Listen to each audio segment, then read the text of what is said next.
Okay, wonderful. So if our two guests would like to come up, we need another microphone, Ella, please. Thank you.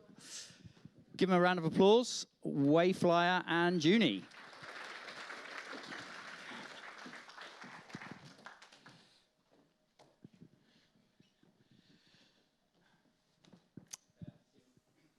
Okay, Dan, would you like to start? Just what's your name? Where'd you come from? My name is Dan. I'm from Dublin. I am a D2C founder myself. I've run a D2C brand for the last 5 years. Was solely working on the brand, my own brand, up until February of this year, where I needed to take a step out of the D2C spotlight and get a real job. So I've been working for Wayflyer now for the last 6-7 months. Yeah, really enjoying it and learning a lot that's helping me to kind of inform my own business as well, which is now more on the side. For the moment, anyway, we'll see. Brilliant. Kian? Is this working? Yeah. So, hi, my name is Kian, also from Dublin. You've managed to draw two Irishmen at once. Currently, I'm Director of Partnerships at Juni. Career-wise, I spent 10 years being a founder in the fashion space, and then went to Shopify. I spent 4 great years there working on various things like sales and partnerships and market development. So I've been in e-commerce for the last 15 plus years. Fantastic. So Dan, tell us about Wayflyer. What does it do? So it's probably important to note that I was Wayflyer's first customer. So if I get this wrong, I'll be in serious trouble. I should know better than anyone. So fundamentally, like, e-commerce has a working capital problem. For brands who would manufacture, I know there's a lot of cosmetics here, so it's maybe not as applicable this, but for brands who would manufacture goods in like the Far East, it's very difficult to get payment terms with your manufacturing. It's 30% upfront to begin the manufacture, 70% on shipping, 30-day terms on your freight, then your ad spend. So from the off, you're pretty down on your cash flow. So what Wayflyer would do is bridge that gap between all those moments when you have to pay, and then before you eventually start to turn that inventory into cash. And you know, you might say, oh, why wouldn't you just get a bank loan? And there's a few reasons for that. What is different about revenue-based financing is what Wayflyer does. So, I mean, with a bank, we obviously know they're quite cumbersome and maybe don't believe so much in e-commerce. And, you know, I've gone through the process myself of trying to get a loan from a bank for an e-commerce business. It's extremely difficult. But with revenue-based financing, you know, with Wayflyer's app, you would hook up all your data sources, like your Google Analytics, your Google Ads, Facebook Ads, your Shopify platform, or whatever e-commerce platform you're on. And this would, you know, feed in all the historical data that allows Wayflyer to make a really kind of accurate assumption on what your sales are going to be, rather than what your past sales have been. So being able to like accurately forecast your sales and base the loan decision kind of on that, or the funding decision on that, and the funding amount. And then something personally that I found great about the revenue-based financing is that repayments are a percentage of your daily sales. So if you are a seasonal item or just something that maybe has ups and downs, as D2C businesses do, the repayments are very manageable because it's a proportion of your sales. Fantastic. And I can attest to the fact it works really well. We've used it in one of our brands before, so great. And Juni? So Juni is effectively the financial platform for e-commerce. So we do a number of different things, and you know, capital being one of them, where we provide credit cards to e-commerce businesses, and we go up to £2 million limits. We do really great payback terms, but effectively we're looking to make it easier and more effective to spend money and run finances within an e-commerce business. So we do things like spin up virtual cards. So you work with an agency, spin up 5 cards, Facebook blocks one, they're ready to go with the next one. You're spending ad money on TikTok, you're getting billed in USD, spin up a USD account, have your unique IBAN, spin up a card, and plug that in. So, you know, one, we're doing the capital piece, and we work a lot with clients that use RBF and people like Wayflyer, and we can really be a vehicle between that funding dropping in your account and getting it to Facebook effectively. But also, it's really making your life easier, automating invoices out of Google Ads, automating Facebook ads, and all the financial elements of your day-to-day business. Great. And same question to both of you. What's the minimum criteria you look for when you're working with a brand? I mean, I can take that.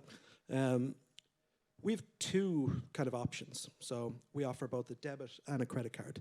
So the debit card can really go to any level of e-commerce business. And that debit card comes with 1% cashback and the option to spin up all these virtual cards to help with the day-to-day management of your ad spend and your finances. So anyone in this room with an e-commerce business could effectively look to come sign up for Juni, get your debit card, and start taking on some of this functionality, as long as you're based in the EA, which I assume most of us here are. And then when it comes to the credit card, we have an underwriting process. And typically we like to see businesses doing over the £2 million mark to really be able to give them an effective credit line. But we can work with much smaller. It just really depends on the case-by-case basis. We work with venture-backed businesses that have a lot of capital and backing, and we can do more adventurous things there. But that £2 million mark is really a great one. Similar enough, like with the annual recurring revenue for Wayflyer would be at $250,000, I believe. And we don't fund drop shipping businesses either as well. So, and then also there's a few, as Keane was saying about the underwriting process, there's a few things that would stand out, like how they, how good they are with cash. Are they nearing profitability or are they profitable? Have they got a kind of a good hold of their gross margin, and is their fluctuating customer acquisition cost able to deal with that? Do they manage their stock well? Like, do they have a robust supply chain that would kind of, they're well stocked at points of the year, and they're not regularly understocked or out of stock or overstocked, which is kind of just as bad from a Wayflyer perspective. And then like other red flags for underwriters would be a reliance on kind of one marketing channel. So if, recently we've all seen it, how badly that Facebook and Instagram ads have suffered. So brands who are so really, really dependent on that channel have suffered hugely. And then, so basically brands that can avoid those pitfalls, really. Great. And then are you platform agnostic in terms of Shopify, Amazon, wholesale, retail, or are you quite specific? It's 80% online revenue. 20% could be like from brick and mortar. Yeah, I mean, in terms of platforms, we're completely agnostic. We work with Amazon retailers, we work with drop shippers, we work with people on Shopify, BigCommerce, WooCommerce, all of the above. So more than happy to work with people with solid businesses. Okay. And is your house on the line? It is not. So as I was saying, we've got the two models, and neither of which anyone's house is on the line, but one involves a credit line, one doesn't. So they're obviously, we need to do the work to ensure that we've got the confidence in your business to be able to repay it. So we're taking on that risk effectively. I think one of the strengths about Wayflyer now, I'm a marketing person, so I don't really understand the underwriting thing that great depth. But from what I believe is that the underwriting process is really, really strong. So that's one of the reasons why Wayflyer can offer really low rates, is because there's a very low default rate. And we've seen like competitors in the market have had kind of big trouble with that defaulting, because their underwriting wasn't as robust, and they're not doing so good at the moment because of that. Yeah, I think that's a really key point for everyone in the room. When you see people offering up money right, left, and center, offering up ginormous cash back, these are the businesses that are going to fall apart when you need them most. These are the businesses a year from now when maybe things aren't so great and you really need that line of finance and you're a strong business. If they're taking these risks now, they're probably not going to be so great for you in a year. And I was just talking to one of my colleagues there just about like whether like salespeople who are trying to like sell funding and underwriters would ever clash on this type of stuff. But like I'm sure it's the same in Juni, but in Wayflyer, like the underwriters would have the very last say in it. And there's no kind of pressure to get the sales and the targets hit. Underwriting is just like they have the final say. So. Great. And then last question, what have you seen in the market over the last kind of couple of months? I think Clearco, which are in a similar space, have come out of the UK, haven't they? That's kind of who I was referring to when I was saying about the last thing. And what do you think is going to happen going forward? Are you still well-funded and still active in the market and looking to grow? Yeah, I think like Wayflyer was really lucky that it raised its last round in February and then proceeded to get, I think, could be wrong here, like $500 million credit line from two different sources. So kind of lucky with that timing of that. So yeah, like still kind of growth, like a lot of growth. I'm actually like managing the marketing for new products. So I'm working away from that funding product.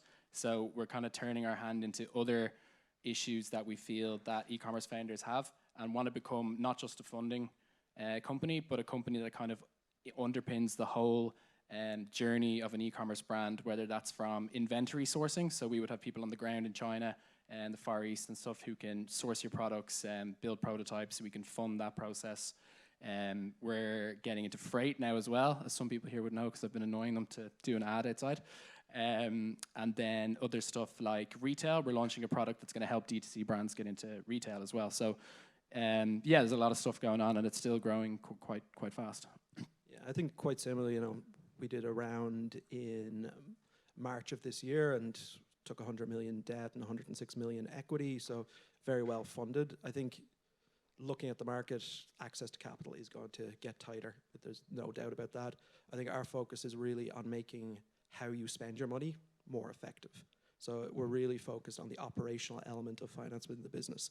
Alongside that, providing this credit line and access to capital within the business, because we have the data and the insights to really understand which businesses are most likely to be able to deploy it effectively and repay it effectively. Fantastic. If you want some money, you know who to talk to. Give them a round of applause. Thank you, guys.